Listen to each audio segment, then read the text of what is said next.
Welcome back, everybody, to 31 70s horror movies for Halloween, where I'm counting down my favorite horror movies from the 1970s.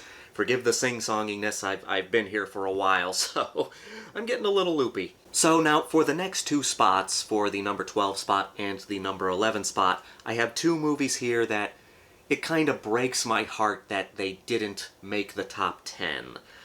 Because they do belong in the top 10, and it's just... I mean, I wanted to put them on there so bad, but it's just...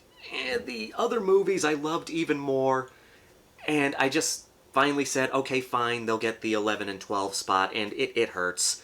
It hurts because these are very great movies that do deserve to be in the top 10 if they weren't pushed out by movies I loved a little more. So in the number 12 spot, we have one of the most underrated slasher movies ever made, Alice, Sweet Alice.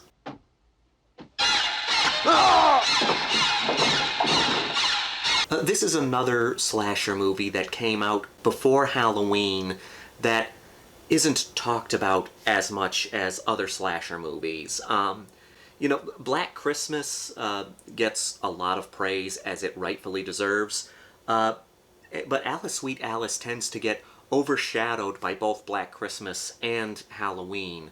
And that's really a shame because it's one of the most atmospheric slasher movies ever made. Where are you? Why are you running away from me? Now, of course, we do have to mention that this was the first movie of actress Brooke Shields. She's not in the movie very long, but it is well worth mentioning. Yes, this was her first movie. She plays the little sister of Alice, the title character of the movie. There's a lot of religious themes in this movie. The plot we have, Alice is jealous of her younger sister, who's about to go through her first communion. Now, Alice has been denied communion all her life because she was born out of wedlock. This is a very religious community, and the community kind of looks down on Alice because her parents weren't married when she was born. Anyway, during her little sister's first communion, she is murdered. Very violently, actually. She's not just murdered, her body is also burned after she's killed.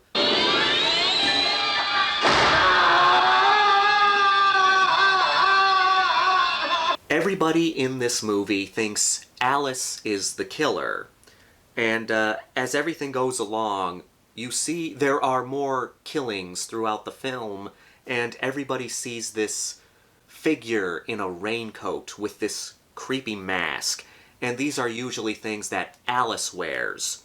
So, it's a bit of a whodunit mystery. Is the killer Alice? Is the killer somebody else? We get this very dramatic, very atmospheric horror movie.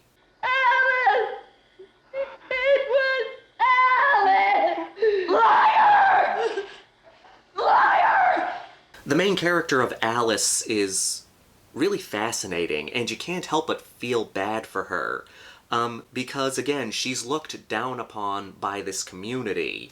She's not treated very well. Her mother treats her well, but then she has this aunt who doesn't treat her good at all. And like I said, the entire community kind of looks down on her because she was born out of wedlock. And in all seriousness, that's not her fault. Her parents, had her before they were married.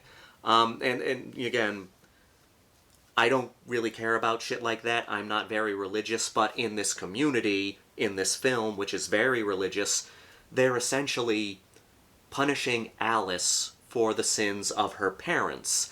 And that's an interesting take on this whole thing. Annie, why did you do that?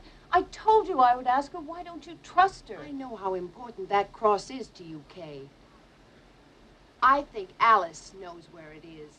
There aren't a lot of kills in this movie. There are only 4, And yeah, for people looking for a more straightforward slasher film, they might be a little disappointed by the small body count, but every one of these kills stand out.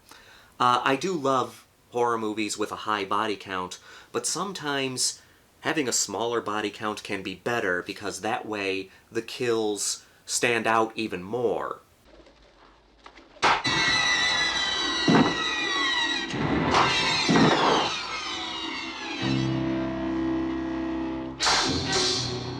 One of the best scenes in the movie, the victim doesn't even die, but she just gets stabbed a bunch of times. It's this scene where Alice's aunt is going downstairs. She sees this figure that everybody thinks is Alice and just starts stabbing her. And it's one of my favorite stabbings in horror movies. Alice!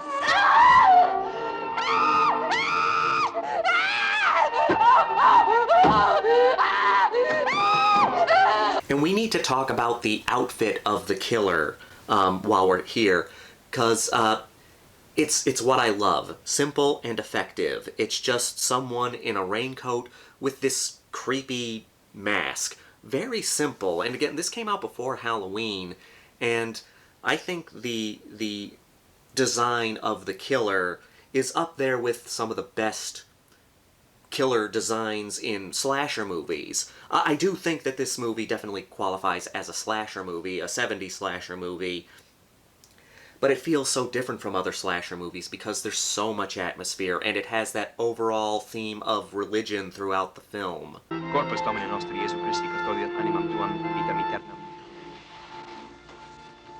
Corpus Domini nostri Jesu Christi custodiat animam tuam vitam aeternam. It's one of those situations where you feel so bad for Alice and her mother because their lives have been turned upside down by this tragic event, and while they are trying to cope with losing this family member, you have all these people around them accusing Alice of being the killer.